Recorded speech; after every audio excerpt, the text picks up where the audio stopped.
উত্তরবঙ্গের ঈদযাত্রা স্বস্তিদায়ক করতে খুলে দেওয়া হয়েছে নির্মাণাধীন হাটি-কুমরুল ইন্টারচেঞ্জের বগুড়া রংপুরগামী লেন। এ বিষয়ে বিস্তারিত জানাতে সিরাজগঞ্জের হাটি-কুমরুল মোড় থেকে সরাসরি যুক্ত হচ্ছেন রিঙ্কু কুটু। সরাসরি যুক্ত হচ্ছে তার সাথে।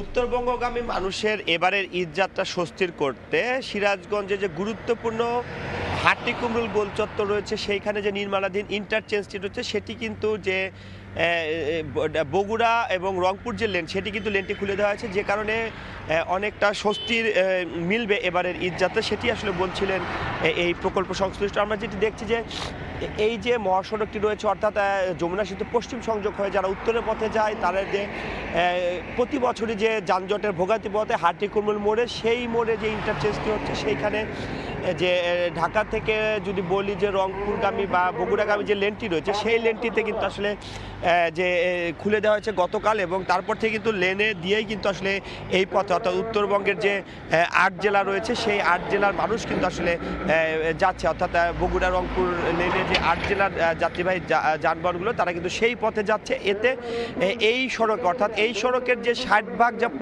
60 থেকে 65 ভাগ, আমাদের হাইওয়ে পুলিশ যেটি তথ্য জানিয়েছে যে 60 থেকে 65 ভাগ যানবাহন কিন্তু এই রংপুরগামী লেনে চলে, যে কারণে এই লেনটি খুলে দেয় কিন্তু এইবারের এই ঈদযাত্রায় অনেকটা সুফল মিলবে। তাছাড়া আমরা যে দেখছি যে ঈদযাত্রায় অনেকে আগেভাগে বাড়ি ফিরছে, অন্যান্য দিনের তুলনায় আজকে কিন্তু যানবাহনের চাপ কিছুটা হলে বেড়েছে। সেই সাথে উত্তরবঙ্গ থেকে বিভিন্ন পশুবাহী গাড়ি কিন্তু আসলে রাজধানীর দিকে যাচ্ছে। এছাড়া এই যে মহাসড়কের যে অতিরিক্ত চাপ, সেটি নিয়ন্ত্রণে কিন্তু আসলে জেলা পুলিশের পাশাপাশি হাইওয়ে পুলিশ এবং এই যে ইন্টারচেঞ্জ কর্তৃপক্ষ তারাও কিন্তু আসলে কাজ করছে। তারা গুরুত্বপূর্ণ পয়েন্টগুলোতে কিন্তু আসলে এই যে যানবাহনের অতিরিক্ত চাপ নিয়ন্ত্রণে আসলে কাজ করছে। পাশাপাশি যদি বলি যে এই যে যমুনা সেতু হয়ে উত্তরবঙ্গের যারা মানুষ ঈদযাত্রা যাবে, অর্থাৎ যদি বলি যে পাবনাগামী যে লেনটি রয়েছে সেটি কিন্তু আগে থেকে খোলা ছিল, রাজশাহী লেন সেটি খোলার যে এবং যে রংপুরগামী যে লেন, এই লেনটি খোলার আসলে গতকাল থেকে খুলে দিয়েছে, এবং কর্তৃপক্ষ যেটি বলছে যে এবারের ঈদযাত্রায়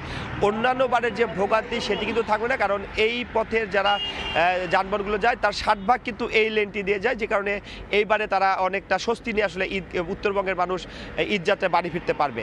তো এই ছিল সিরাজগঞ্জ থেকে আমার কাছে মহাসড়কের সবশেষ খবর। সরাসরি যুক্ত ছিলাম সিরাজগঞ্জের হাটি-কুমরুল থেকে।